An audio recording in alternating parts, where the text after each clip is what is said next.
Tinatamad ka na ba, Kap? Abangan nyo sa dulo ng video na to dahil doon natin yan pag-uusapan. At para naman sa mga bago lang sa page, ang ginagawa po nating content tuwing 9 PM ay 1 game per day, solo, rank, game. At ang goal natin sa content natin na to ay mag 100 win streak. Hi guys, nandito na tayo sa 369th day ng 1 game per day. Ang standing natin bago yung game na to ay 312, 56, 312 wins and 56 losses. At sa tagal ng panahon, tuminurin yung kampe kasi pinayagan nila tayong mag last pick pre at jungle pa ako. Kaya nag-unggoy na tayo.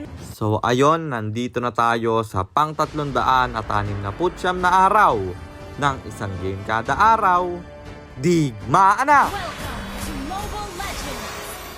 Ang rotation na ginawa ko dito ay red first, kaya ang ikot ko papunta sa top at saktong-sakto.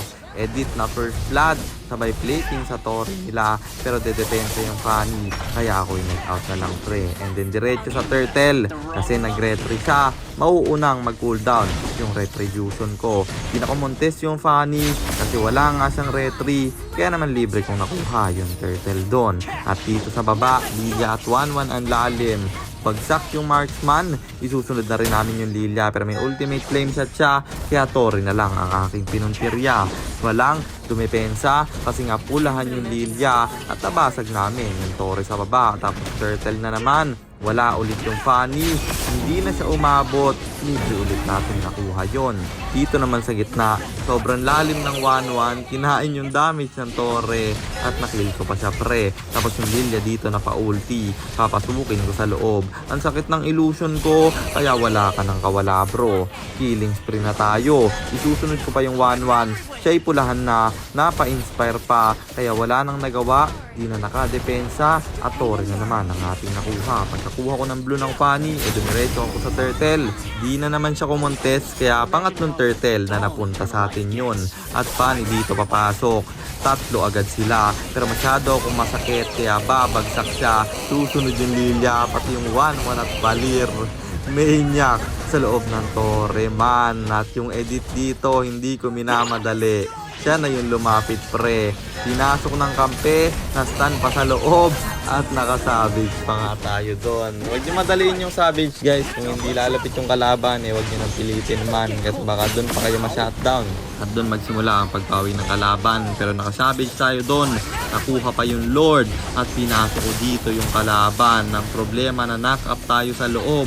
Sinalo ko yung hit ng Torre at napatay ako dun pre, pero yung kampi ko hindi pa rin tapos. Nabutas nila yung inhibitor sa gitna, na-stun pa yung dalawa, bagsak kasi yung Savior, pinlekeran sila. Huli pati Valir sa kamay ng Argus. At dito sa top lane, tayo'y dumiretso. Pwedeng basagin kasi to, ang lambot ng edit nila.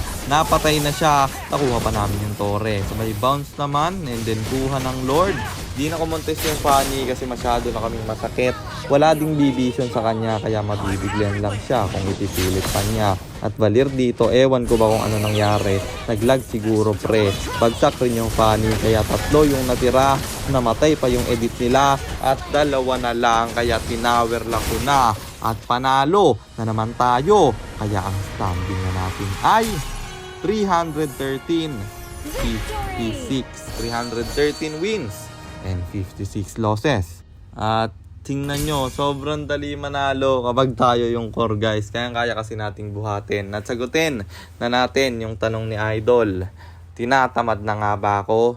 Hindi guys, nawawala lang sa focus at masyadong naging busy nitong mga nakaraang araw, kaya pati yung 1 game per day naapektuhan.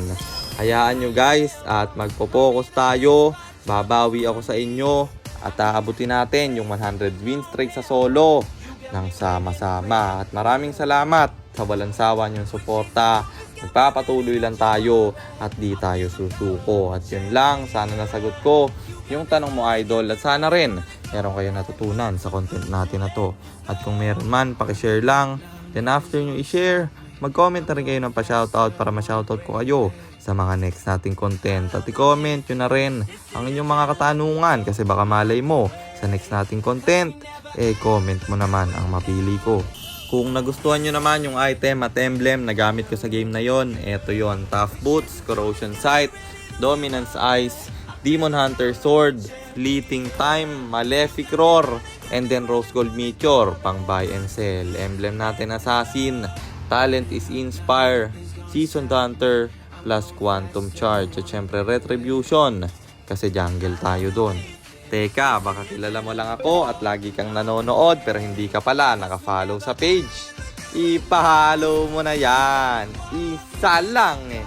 Kung gusto nyo namang magpapilot ng ML account, mag-PM lang kayo. Nagre-reply ako. At syempre, may bayad yon. Kahit hanggang anong rank, pwede nyo ipapilot. At yun lang guys, sana nag-enjoy kayo sa content natin na to.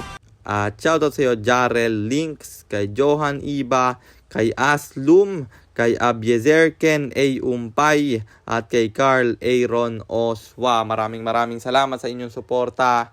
Ingat kayo palagi. God bless. Paalam!